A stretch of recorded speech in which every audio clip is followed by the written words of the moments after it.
నా పేరు Srikanth. First time మీరు మన ఛానల్ చూస్తుంటే సబ్స్క్రైబ్ చేస్తారని మనస్ఫూర్తిగా కోరుకుంటున్నా. పాపం సాక్షిలో జగన్మోహన్ రెడ్డిని వెధవా అని నిరూపించారు. అంతేకాదు ఏదో పీకుదామని చెప్పి మాది కృష్ణ గారి దగ్గర మైక్ పెట్టి ఆయన చేతిలో అపహాస్య పాలవటంతో పాటు జగన్ పరువు తీయించారు. అసలు ఏంటి విషయం అంటే, ఈరోజు మాది కృష్ణ గారు ఒక సమావేశానికి హాజరై వెళ్తున్న టైంలో హుటాహుటిన మనోడు మైక్ తీసుకెళ్ళి అక్కడ పెట్టేసి, సార్ రాష్ట్రంలో శాంతి భద్రతలు అట్లాగే రాష్ట్రంలో పరిస్థితులు చాలా దిగజారిపోతున్నాయి, ముఖ్యంగా దళితుల మీద దాడి జరుగుతుంది ప్రభుత్వం అధికారంలోకి వచ్చాక అని ఆయన దగ్గర పెట్టేశాడు. వీళ్ళు మామూలుగా ఏంటంటే యాజ్ ఇట్ ఈస్ ఏమంటారంటే అవును నిజమే అనుకుంటారు. కానీ ఆయన ఎమ్మటే తిరిగి, సోదరా మీరు ఒక పార్టీ పేరు ఎత్తారు, కానీ నేను పార్టీ పేరు కూడా ఎత్తదలుచుకోవట్లా, వ్యక్తి పేరు కూడా ఎత్తదలుచుకోవట్లా.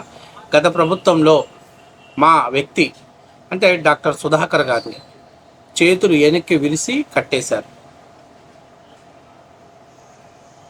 సో మీ స్టాండ్ ఏందో నాకు అర్థమవుతుంది అని చెప్పేసి ఆయన చెప్పు తీసుకొని సాక్షి ఛానల్ రిపోర్టర్ని స్లీపర్ షాట్ కొట్టాడు. నన్ను పళ్ళు రాలగొట్టాడు. జగన్మోహన్ రెడ్డి పరువు తీశాడు. ఎందుకంటే ఈరోజు చాలా ముఖ్యమైన విషయం. మీరు ఈరోజు ఎవరెవరైతే ప్రభుత్వం అరెస్ట్ చేసిందో వాళ్ళ యొక్క బ్యాక్గ్రౌండ్ మనం తీసుకుందాం. ఎవరయ్యా? ఫస్ట్ అరెస్ట్ చేసింది బోరుగడ్డ అనిల్. బోరుగడ్డ అనిల్ ఏంటండి, ఎలా మాట్లాడండి, గత 5 ఏళ్లలో నీ అమ్మ ఇంకా చెప్పుకోలేనటువంటి పచ్చి బూతులు మాట్లాడాడు. పవన్ కళ్యాణ్ గారి ఇళ్లల్లో ఆడవాళ్ళ గురించి మాట్లాడాడు. అంటే విమర్శలు చేయటం వేరు, రాజకీయాలుగా మాట్లాడటం వేరు. అలాంటి వాడిని అరెస్ట్ చేస్తే రాష్ట్రంలో ఎవరైనా కానీ ఇలాంటి వ్యక్తిని అరెస్ట్ చేశారు, ఒక దళితుడిని అరెస్ట్ చేశారు, లేకపోతే అతని మీద మ్యాన్ హ్యాండ్లింగ్ చేశారు, లేకపోతే ఒక దళితుడిని అనగదొక్కాలని చూశారని కానీ ఎవ్వరు బయటికి రాలే. ఎందుకంటే అతను అటువంటి లాంగ్వేజ్ మాట్లాడాడు. అసలు తప్పు చేసిన వాడికి కులాన్ని ఎప్పుడు కూడా ఆపాదించకూడదు. కానీ నష్టపోయినటువంటి వాళ్ళకు మాత్రమే పలానా కులానికి చెందిన వాళ్ళని ఆదుకోవాల్సిన బాధ్యత మన పైన ఉంది అనేది చెప్పాలి. తప్పు చేసిన వాడి కులాన్ని ఆపాదిస్తే ఎట్లాగా? పోనీ జగన్మోహన్ రెడ్డి అయినా బోరుగడ్డ అనిల్ మా పార్టీ వాడే నన్ను చెప్పుకోగలిగే ధైర్యం ఉందా? వైసీపీ నాయకులకు ఉందా? లేదు. ఎందుకంటే అతన్ని వాళ్ళ పార్టీ వాళ్ళని ఒప్పుకుంటే ఆ దరిద్రాన్ని అంతా కూడా వాళ్ళు నెత్తిన పెట్టుకున్న వాళ్ళు అవుతారు. అందుకని చెప్పేసి వాళ్ళు సైగ్గా పక్కకి వెళ్ళిపోయారు. అంటే అతను ఎవరైతే పనులు చేయించుకున్నారో, ఎవరైతే అతన్ని రాజకీయంగా వాడుకున్నారో, ఎవరైతే డబ్బులు ఇచ్చి అతని చేత తిట్టించమని చెప్పి ప్రోత్సహించారో వాళ్ళే సైలెంట్ అయిపోయారంటే అతను ఎటువంటి భాషని ప్రయోగించారో ఒకసారి మీరు ఆత్మవిమర్శ చేసుకుంటే బాగుంటుంది. అలాంటి వాడికి సపోర్ట్ చేస్తారా? అలాంటి వాడిని కులాల వారిగా చూసి క్షమించి వదిలేస్తారా? ఇళ్లలో ఆడవాళ్ళని కూడా చేయబట్టుకునే స్థాయికి వాడు వస్తానని చెప్పిన తర్వాత కూడా కాబట్టి దాన్ని ఎవరు తప్పు పట్టరు. తర్వాత నందిగామ సురేష్ సంగతి అందరూ తెలిసిందే. గతంలో జగన్మోహన్ రెడ్డి తన రాజకీయ అవసరాల కోసం నందిగామ సురేష్ని రాజధాని ప్రాంతంలో అరటి చెట్లు అలాగే అన్నిటినీ కూడా నరికించి రాజకీయాల విధ్వంసాలను రెచ్చగొట్టడంలో కీలక పాత్ర పోషించాడు. కాబట్టి జగన్ తన నీచమైనటువంటి చరిత్ర అంతా నందిగామ సురేష్ దగ్గర ఉంది. కాబట్టి గత 5 ఏళ్లలో తను ఎంపీగా విచ్చలవిడిపోయినటువంటి రౌడీజాన్ని చెలరేగేటట్లు చేశాడు.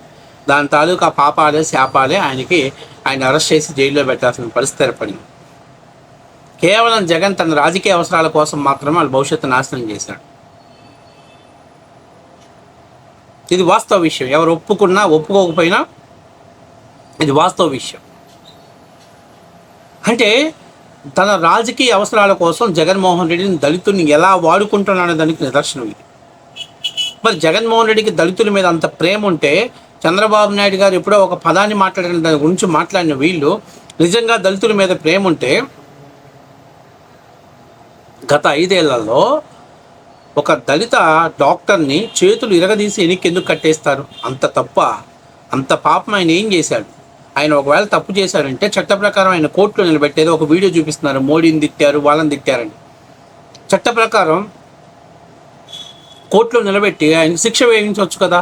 అంటే అంత దారుణంగా ఎందుకు ఆయనతో అమానుషంగా ప్రవర్తించాల్సి వచ్చింది? అవన్నీ కూడా జగన్ తను చేసిన పాపాన్ని కప్పిపుచ్చుకోవటం కోసం ఒక ఫేక్ ఆడియో కాల్స్ని, ఒక ఫేక్ వీడియోని క్రియేట్ చేయించేశారు. ఇది వాస్తవ విషయం.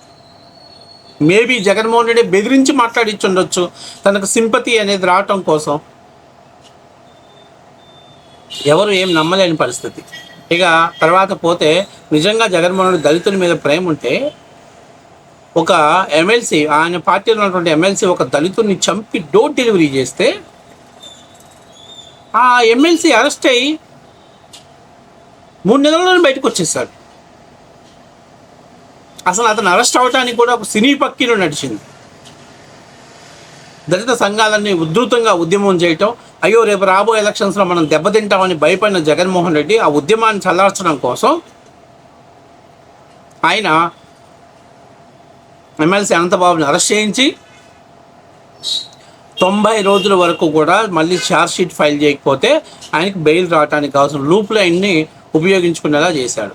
ఆ తర్వాత ఆయన పార్టీని సస్పెండ్ చేశాడా, కనీసం వివరణ అడిగాడా? ఏం అడగల.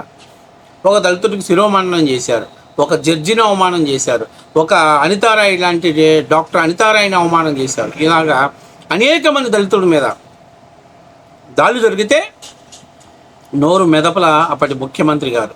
కానీ ఈరోజు ఒళ్ళు బలిసి వాడు మాట్లాడిన వీడియోలు చూడండి. అసలు వాడు ఏం మాట్లాడుతున్నాడో, ఒక డిప్యూటీ అంటే ఉప ముఖ్యమంత్రిని కూడా ఏకవచనంతో మాట్లాడతాడు, ఒక డిప్యూటీ స్పీకర్ని మాట్లాడతారు. ఏందయ్యా అంటే మాకు వాక్ స్వతంత్రం వచ్చింది, మమ్మల్ని అరెస్ట్ చేయాలంటే మాకు దళిత క్రైస్తవులు. నాకు అసలు అర్థం కాదు, దళిత క్రైస్తవులు ఎక్కడ ఉన్నారు?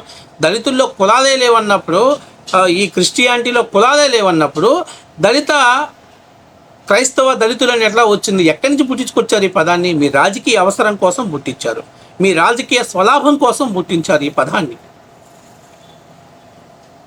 కాబట్టి ఆ సభలో వాడు మాట్లాడినటువంటి మాటలు, రావనేటువంటి మాట్లాడిన మాటలు, భారత్ మాతాకి జై అంతానికి ఒప్పుకోడంట వాడు. ఎవరో సాటిస్ఫై అవడం కోసం వాడు మాట్లాడతారంటే మీరు చూడండి, ఈ ఇళ్ళల్లో వీళ్ళ క్రైటీరియా చెక్ చేసుకోండి. ఎవరైతే వీళ్ళల్లో ఉన్న వాళ్ళని చెక్ చేసుకుంటే అక్కడ ప్రజలకు క్లియర్గా అర్థమైంది. తప్పు చేసిన వాళ్ళని వాళ్ళ రాజకీయ అవసరాల కోసం జగన్మోహన్ రెడ్డిని వాళ్ళు వాడుకుంటున్నాడు. అధికారంలోకి వచ్చాక వాళ్ళ తప్పుడు పనులను, వాళ్ళని అమానుషంగా బలి చేసి వాళ్ళని తప్పుడు పనుల్ని చేశారని క్రియేట్ చేయడం ద్వారా వాళ్ళ ఎమ్మెల్యేలు ఎమ్మెల్సీలు చేసినటువంటి దరిద్రమైన పనులు ప్రజలకు కనపడకుండా చేయాలని ప్రయత్నం చేస్తున్నాడు. కాబట్టి ఇప్పుడు ఆయన మాట్లాడింది కరెక్టే కదా. ఇప్పుడు ఆయన పరువు పోయింది కదా. సిగ్గుంటే సాక్షి వాళ్ళు మళ్ళీ ఇంకోసారి మాట్లాడతారు. అసలు దళితుల గురించి, దళితుల మీద దాడుల గురించి జగన్మోహన్ రెడ్డి మాట్లాడటం ఏంటి చండాలంగా? గత 5 ఏళ్లలో భారతదేశంలోనే అత్యధిక దళితుల మీద దాడులు జరిపినటువంటి రాష్ట్రం మన రాష్ట్రం.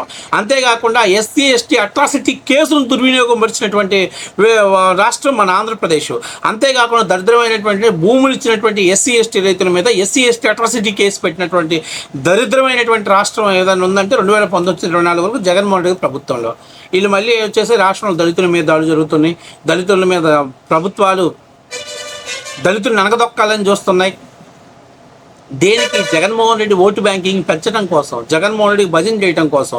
ఇవాళ మందమాల కృష్ణ గారు కానీ ఒకవేళ కానీ ఆయన వైసీపీకి అనుకూలంగా కానీ ఇచ్చుంటే ఈ పాటికి వైసీపీ సోషల్ మీడియా మొత్తం చక్కర్లు కొట్టేవాళ్ళు, వీడియోలు మొత్తం సర్క్యులేట్ చేసేవాళ్ళే. కానీ ఆయన విజ్ఞతతో మాట్లాడాడు, వాస్తవాలు మాట్లాడాడు, తప్పుడు కథనాలని ఖండించారు. ఈరోజు హరీష్ కుమార్ అనేటువంటి వ్యక్తి, హర్ష కుమార్ అనేటువంటి వ్యక్తి కూడా ఎవరో పాస్టర్ ప్రణీత్ ఎక్కడో చనిపోతే దాన్ని తీసుకొచ్చి మామూలుగా యాక్సిడెంటల్ డెత్ అని కూడా సస్పెక్ట్ డెత్గా క్రియేట్ చేసి రాజకీయ లబ్ధి పొందాలని చూస్తారు. కాబట్టి వీటన్నిటికీ చెక్ పెట్టడం అనేది చాలా అవసరం, చాలా ఆవశ్యకత ఉంది.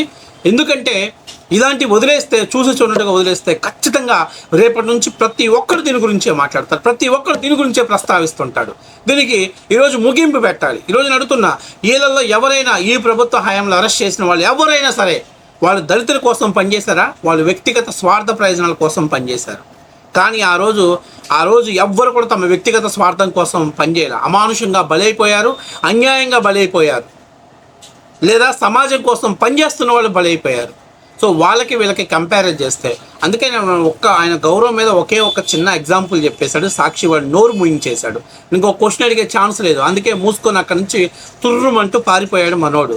కాబట్టి ఇలా జగన్మోహన్ రెడ్డి సొంత ఛానల్లోనే, జగన్మోహన్ రెడ్డి గారు సతీమణి గారు నడుపుతున్న ఛానల్లోనే జగన్మోహన్ రెడ్డి గారు పరువు పోయిందంటే ఒకసారి అర్థం చేసుకోవాలి.